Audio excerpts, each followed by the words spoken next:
जैसा कि सभी को मालूम है कि चीन आज कामयाब देशों की सूची में आता है। यहाँ पर टेक्नोलॉजी भी फली फूली है और सुविधाएं भी। लेकिन इसी के साथ ही ये बात भी किसी से छिपी नहीं है कि चीन की सरकार कितनी निर्दयी है। वह चाहे कोई नागरिक चीन का ही क्यों ना हो, अगर वो सरकार की किसी भी बात का उल्लंघन करता है तो सजा तो उसे बहुत ही कट्टर दी जाती है।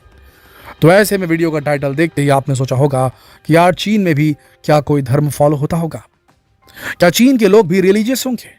लेकिन दोस्तों, ये जो कट्टरपंथी और निर्दयता वाली बातें हैं, ये चीन की सरकार की है, चीन के नागरिकों की नहीं।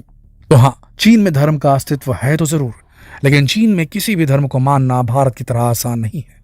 जैसे भारत का कोई राष्ट्रीय धर्म नहीं है, बिल्कुल इसी तरह चीन का भी कोई राष्ट्रीय धर्म नहीं है। भारत में अनेकों धर्मों को मानने वाले लोग रहते हैं बिना किसी पाबंदी के। भारत सरकार किसी की धार्मिक आस्था में दखल अंदाजी नहीं करती, लेकिन चीन की सरकार नागरिकों की धार्मिक आस्था में बहुत ज्यादा दखल अंदाजी करती है। इतना ज्यादा कि जितना आप सोच भी नहीं सकते। जी हाँ दोस्तों, चौंकाने वाली बात तो जरूर है, मगर सच यही है। मगर फिर भी चीन के नागरिक कुछ धर्मों को मानते हैं। चलिए आपको बताते हैं कि चीन में कौन से धर्म के लोग सबसे ज्यादा हैं और चीन की सरकार धर्म के बारे में क्या विचार रखती है, कैसे चीन की सरकार धर्म पर भी अपनी हुकूमत चलाती है। दोस्तों, अब आपको एक सबसे ज्यादा हैरानी वाली बात बताते हैं। चीन की सरकार अपने देश के नागरिकों को पूरी तरह से नास्तिक बनाना चाहती है। जी हाँ, पूरी तरह से नास्तिक। चीन 1949 से ही 1949 से ही कम्युनिस्ट रिजीम के अंतर्गत आता है। चीन की राजनीतिक व्यवस्था सत्तावादी है। यह राजनीतिक विरोध जैसी चीजें तो एग्जिस्ट भी नहीं करती। इसी राजनीति को और भी मजबूत बनाने के लिए सन 1966 से 1976, 66 से 76 के दौरान यहाँ धार्मिक गतिविधियों से संबंधित कई बंधन लगा दिए गए थे। चीन में 5 धर्मों को पहचान दी गई। ताओ धर्म, जो चीन का मुख्य धर्म है और इसकी उत्पत्ति भी चीन में ही हुई थी। बौद्ध धर्म, जिसे असल में एक जीवन शैली माना जाता है, कोई रिलीजन नहीं, मगर अभी एक रिलीजन के रूप में उभर रहा है।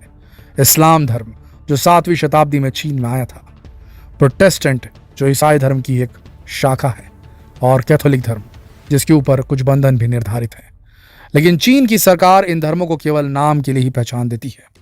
आधिकारिक रूप से चीन एक नास्तिक देश है जो किसी भी धर्म को नहीं मानता, और इसी नास्तिकता को बढ़ावा देने के लिए चीन धर्म को अपने देश से नष्ट करने पर तुला हुआ है। इंटरनेट पर मौजूद जानकारी के मुताबिक चीन की सरकार में लगभग 8.5 करोड़ सदस्य हैं।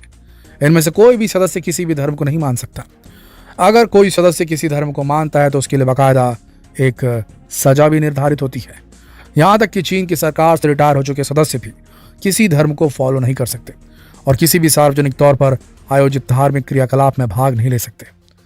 चीन की सरकार का कहना है कि वो अपने नागरिकों को धार्मिक आज़ादी देते हैं, लेकिन दोस्तों, चीन में धार्मिक गतिविधियों पर कई तरह के नियम कानून लगा दिए जाते हैं। सभी धार्मिक गतिविधियां सरकार के नियंत्रण में होती हैं। सभी चर्चों को कोई भी गतिविधि करने से पहले सरकार से अनुमति लेनी पड़ती है। यहाँ के सारे धार्मिक स्थल, चाहे वो किसी भी धर्म से संबंधित हो, सभी सरकारी हैं। लोगों को इन स्थलों में एंटर करने के लिए शुल्क भी देने पड़ते हैं, इसलिए ज्यादातर लोग इन धार्मिक स्थलों के बाहर ही पूजा करते हैं। आपको शायद जानकर हैरानी हो सकती है कि चीन में एक भी हिंदू मंदिर नहीं है। अगर कोई प्राचीन हिंदू मंदिर था भी तो वो अब खंडहर में तब्दील हो चुका है। चीन की सरकार द्वारा निर्धारित इन 5 के अलावा किसी और धर्म से संबंधित गतिविधि करना बैन है। साथ ही यहाँ के आस्तिक लोगों को सरकार द्वारा स्वीकृत इन्हीं 5 धर्मों में से किसी एक धर्म में खुद को रजिस्टर करवाना पड़ता है। लेकिन इतने प्रतिबंध लगने के बावजूद चीन में धर्म पिछले 40 सालों में काफी आगे बढ़ा है। इंटरनेट पर उपलब्ध एक डाटा के मुताबिक शंघाई आधारित ईस्ट चाइना नॉर्मल यूनिवर्सिटी ने 4500 लोगों पर उनकी धार्मिक मान्यताओं को लेकर एक शोध किया। इसमें से 31% लोग किसी न किसी धर्म को मानने वाले पाए गए। ऐसे लोगों की संख्या में भी वृद्धि देखने को मिली जो किसी धर्म को मानते हैं मगर गैर पंजीकृत है। चीन की कुल आबादी 140.21 करोड़ है, जिसमें से 91% लोग बौद्ध धर्म को मानते हैं, 2.5% लोग ईसाई धर्म के हैं, 1.5% जनसंख्या इस्लाम धर्म की है, और ताओ धर्म को भी यहाँ बौद्ध धर्म में ही गिना जाता है। यहाँ ताओ धर्म और बौद्ध धर्म में हमेशा ही एक अहिंसात्मक युद्ध चलता रहता है। दोस्तों, चीन में 140 करोड़ में से 75 करोड़ लोग अब भी ऐसे हैं जो नास्तिक हैं। चीन अपने देश में ऐसे नास्तिक लोगों की जनसंख्या को तेजी से बढ़ाना चाहता है। इसीलिए चीन में पहले अल्पसंख्यक धर्म पर प्रतिबंध लगाया जाता है, जैसे कि इस्लाम धर्म पर भी। वहाँ ईसाई धर्म की तरह ही कई पाबंदियां हैं। चीन के शिनजियांग प्रांत में हिजाब पहनने, दाढ़ी बढ़ाने और यहाँ तक कि रमजान महीने में रोजा रखने पर भी मनाही है। एक बार चीन सरकार ने पादरी झांग शाओ जी को 12 साल की सजा सुनाई थी। उनके ऊपर इल्जाम था कि वो भीड़ इकट्ठा करके कानूनी व्यवस्था में बाधा डालते हैं। चीन में ईसाइयों की गिरफ्तारी और उन्हें कोई भी कारण बताकर गिरफ्तार कर लेने के मामलों में भी वृद्धि हुई है।